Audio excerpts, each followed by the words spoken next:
Time we share, I want to lift the thought, love makes Christmas different.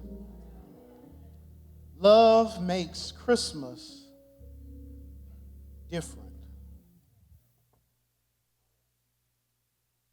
It is here in the first letter that bears the name of John, that John, not to be confused with John the Baptist, here it is John, the beloved disciple, the one who wrote the gospel according to John, these epistles of John, and even who wrote the letter of Revelation, writes to a group of persecuted Christians who are living in a place in which most of us, if you spent any time with the Lord, have had to go through.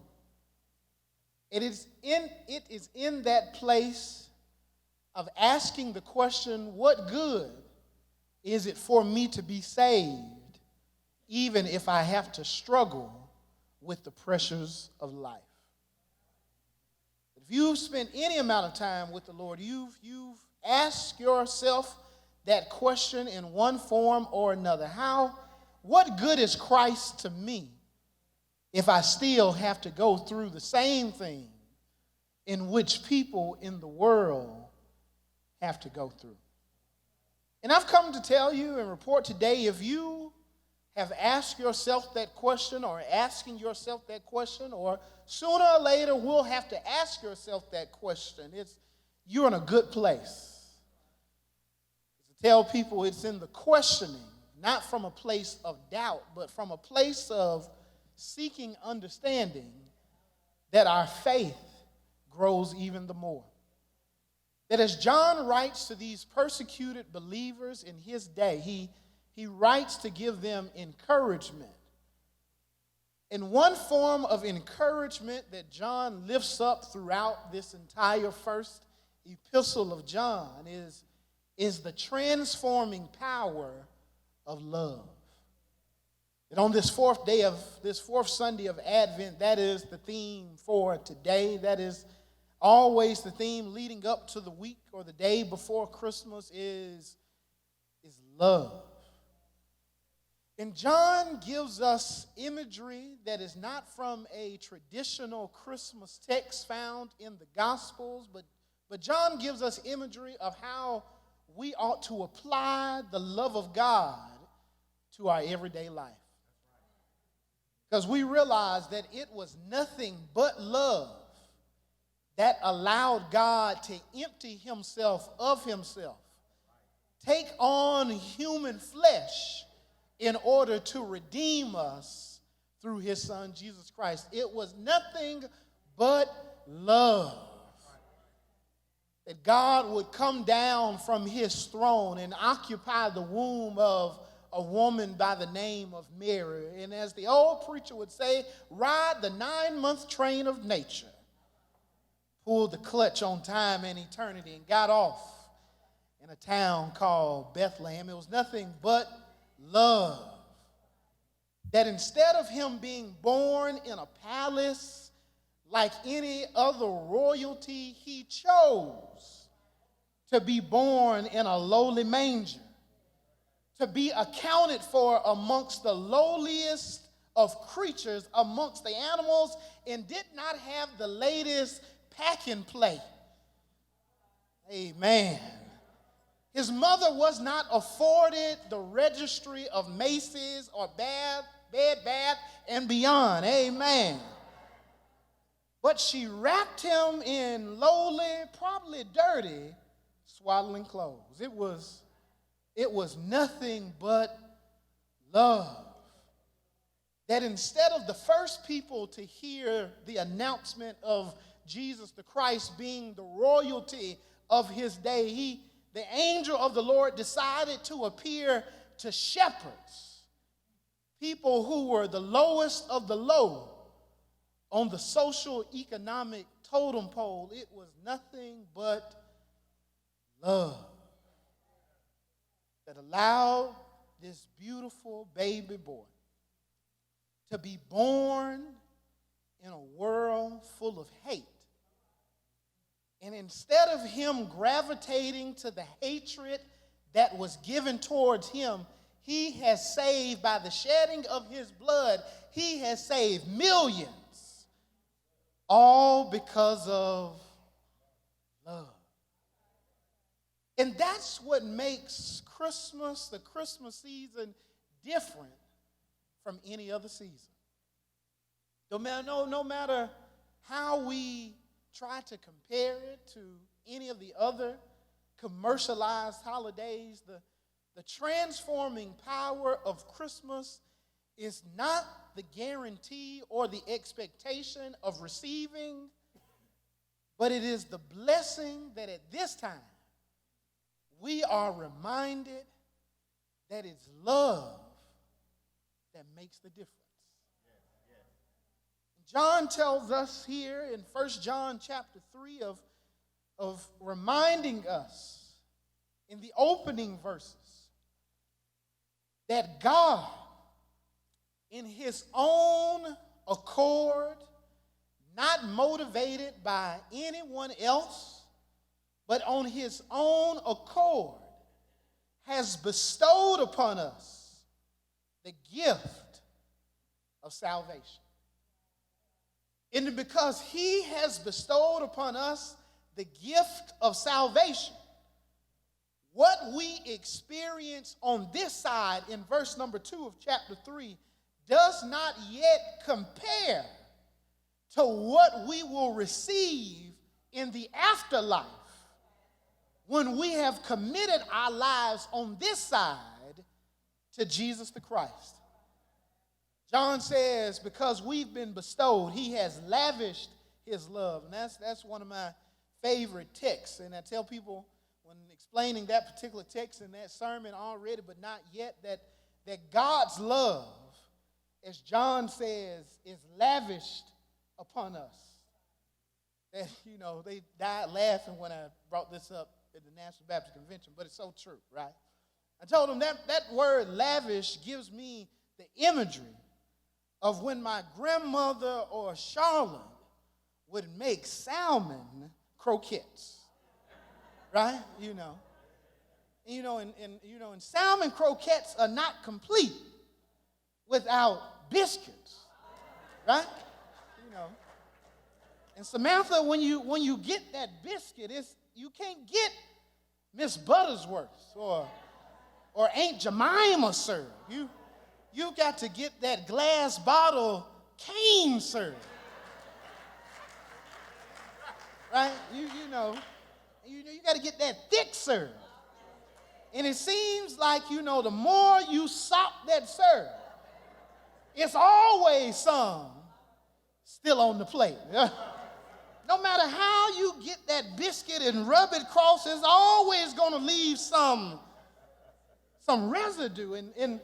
And that's how God's love is towards us. That no matter how sinful we are, his love never runs out. It's because he's just lavished us with it. That no matter how great our sin debt is, God has already given what John Wesley calls prevenient grace. He has already provided us grace today for what we're going to do tomorrow. Right? And let's not talk about what we're going to do New Year's Eve. Right?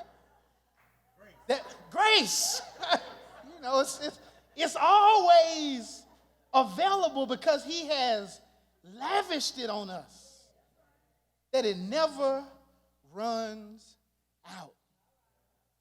And when you have been arrested by the grace and the love of God, it fills you so much until you have no other choice but to show that love to somebody else.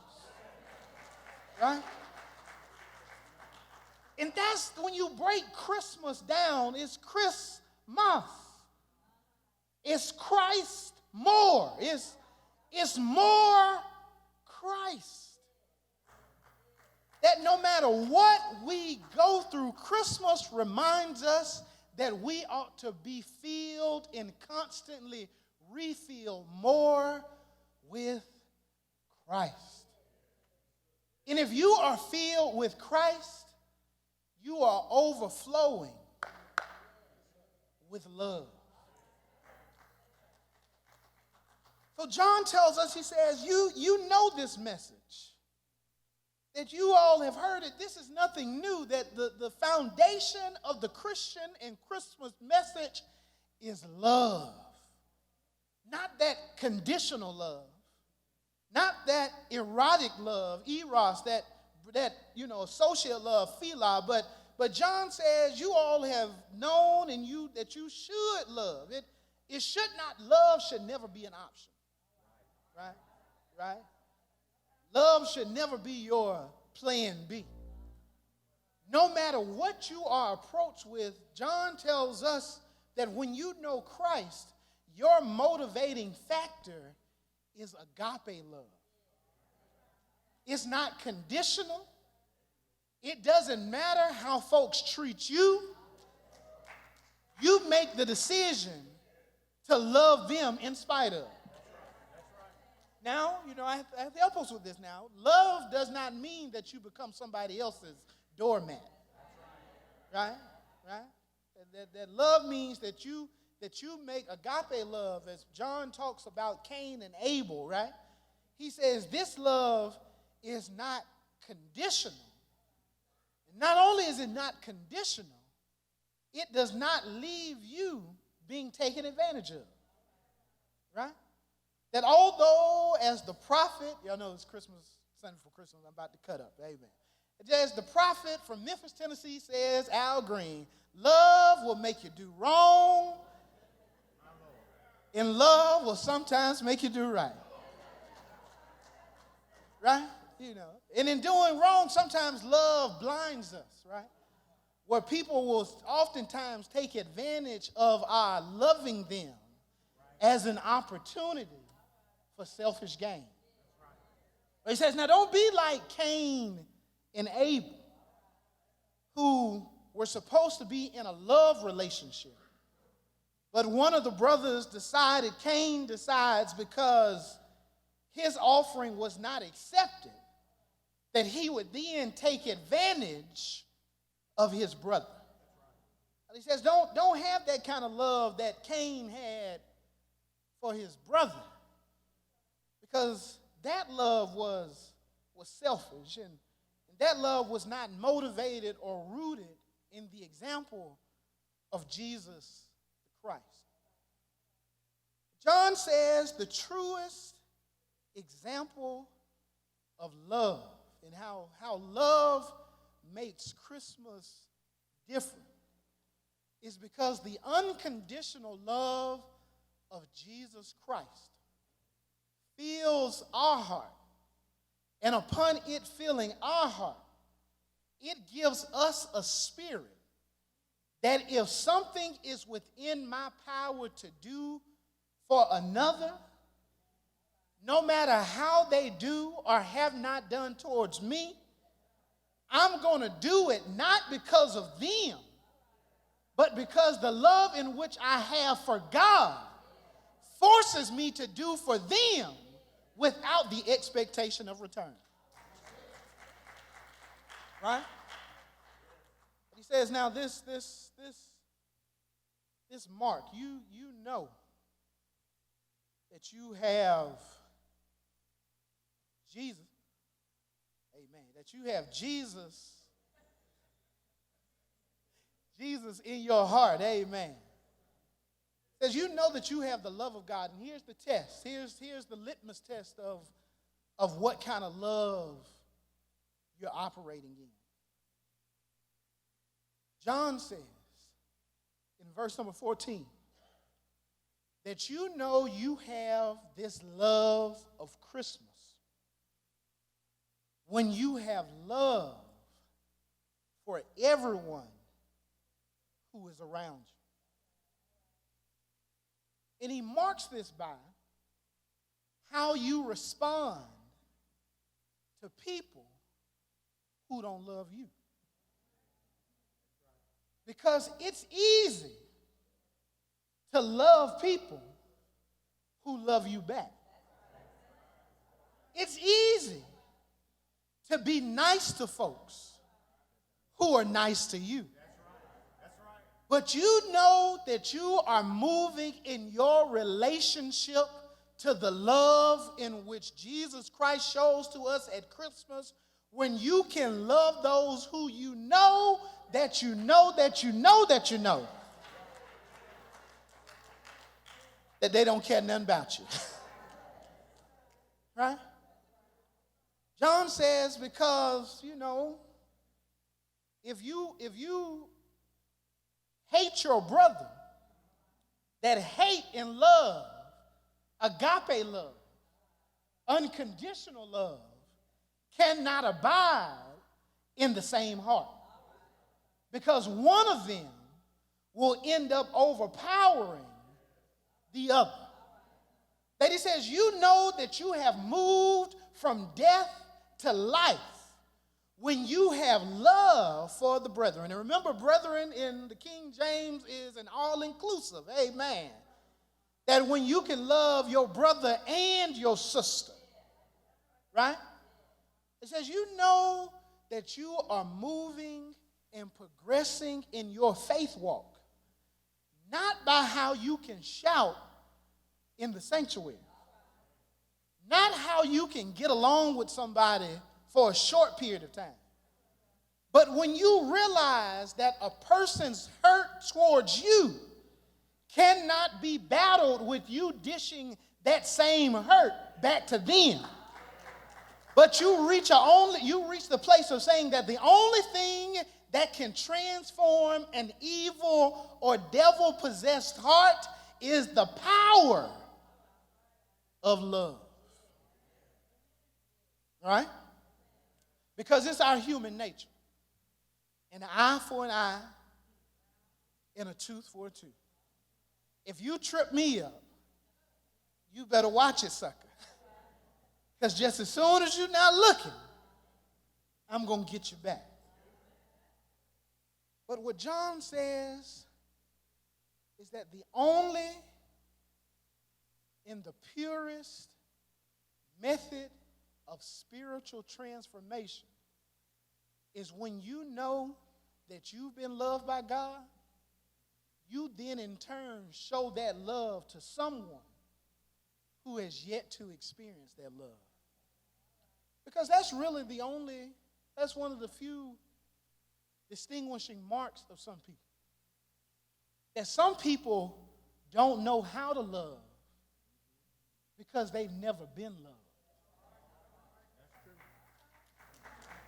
Right? And some folks lash out only because that is their primary mechanism for dealing with life. That there are some people who just walk around in life with a gangster mentality. Because that's all they know. It's some folks that all they know is how to be low down. Right? And you trying to figure out what you did to them and you haven't done nothing, right? They are just naughty by nature, right? They're just naughty by nature. And John says that the power of this love that God has is shown when we return hate with love. When we make the conscious decision to say, now, I don't know what's going on in that person's life that has caused them to act out the way that they're acting towards me. And so instead of me fighting fire with fire, I'm going to address this fire with love. And I'm not going to address it with conditional love, but I'm going to address it with unconditional love. And I realized that after a while and by, God's agape love will chisel away at their hard heart. And you ask me, how do I know? Because he's done it time and time again. God has worked on people who seemed that they could not be worked on. That God loved on folks. And some folks just need your light of love. John says this love is rooted. It's not anchored in ourselves. But the love in which we give to others, it's an overflow from the love that God has already given unto us. And when we look at the transcripts of our life, we have no other choice but to give unto somebody else what God has given unto us. Because Paul put it this way: while we were yet sinners, while we were yet that person in whom we're trying to work on, Christ did it for me when I was too foolish enough to realize that I needed it. And there are some people in some situations who don't think that they need the love of God. And God says, now I want you to work on them the same way that I worked on you. That the same grace, the same patience, the same understanding, and the same love that I have given unto you, I want you to give it to somebody else. Paul says now, John says, that this is summed up. That in verse number 16, it's the reason why we have hope and we have the power to make Christmas more in somebody else's life, not by the gifts in which we give them, but through the gift of love. He says now in verse number 16, hereby perceive we the love of God, because he laid down his life for us, and we ought to lay down our lives for the brethren. But whoso have this world's good, and seeth his brother have need, and shutteth up his bowels of compassion from him, how dwelleth the love of God in him? My little children, let us not love in word, neither in tongue, but in deed and in truth. That John says that you don't show this Christmas love, this love that makes Christmas different, by what you say. Because as Lil Wayne says, amen, talk is still cheap. Right? He said it's the cheapest thing in the store, right? Because anybody can throw some words together, right? And anybody, my mama told me this one time, right? I'll tell y'all this. I'm going to wrap this sermon up. It says, any human being is prone to lie if their mouth is cut sideways. She said, now, if their mouth is going vertical, up and down, there's a possibility they can't lie, right? But if their mouth is horizontal, a lie can slip out, right? And it can be big or small with the same tongue. That John says the love that the world needs for us to show about Jesus Christ is not for us going in as we're learning in our small group of being there. It's not all about you rushing in, doing stuff, and doing a whole lot of talking. But the truest form of love, of someone knowing that you love them and that you care about them, even when you know that they don't care about you, is how you respond to them. that no matter what has been done, no matter what scar, because there are some things that happen at the hands and at the tongues of others that leave scars on you. There are some things that will be done to you that will leave you calloused and not wanting to fool with anybody. But John says the healing ointment for any wound, whether you have inflicted it or it has been inflicted upon you, is that you make the conscious decision to still love. That you make the decision that I'm not going to allow what I'm going through or what has been done to me to make the determination for me of how I'm going to respond. That he says, and the best way to do this is that even if that person who has offended you or has hurt you doesn't care anything about you, that you know that you have the love of Jesus Christ, that if it came down to it, you would still lay down your life for that person. That not only would you lay down your life, but if you saw that that person was in need, you wouldn't just pass them by based on what they've done to you.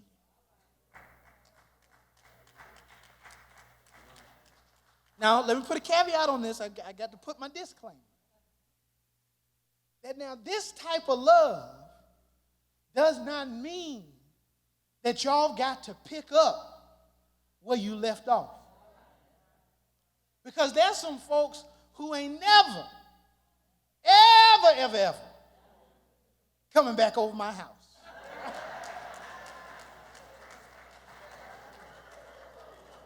Right? Right? They ain't got to worry about receiving an invitation, right? But now if I do pass them along the way, and I see that they are in need, and I say because of what they've done to me, I'm not going to try to help out, that's not of God. That y'all ain't got to pick up where you left off. Y'all ain't got to be buddy again. But you show them that what they've done to you does not have an overriding power of the love that God has put in your heart.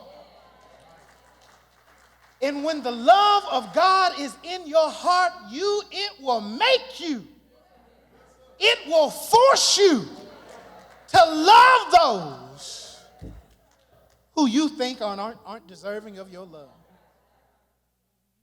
That's what the Christmas message is about. That love makes Christmas different.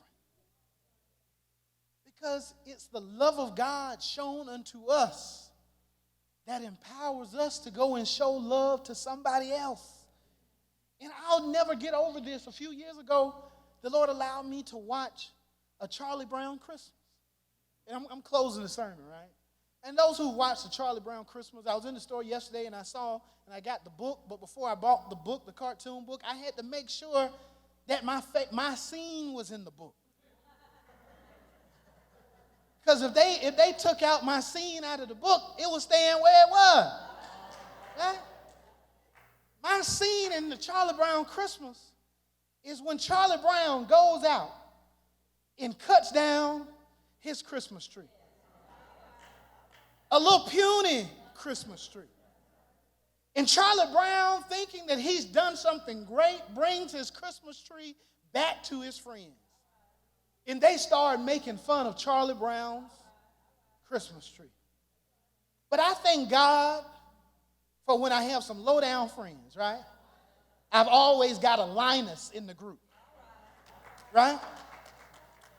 They used to make fun of Linus on Charlie Brown because Linus always had his blanket, right? And Linus, heard his friends talking about the Christmas tree and how puny when they put the ornament on it, it leaned over a little bit, right? And Linus says, hey, guys, Christmas is not about this tree. And all this tree needs is just a little love. And Linus took his little blanket, wrapped it around that tree, and that tree stood up. Because what made the difference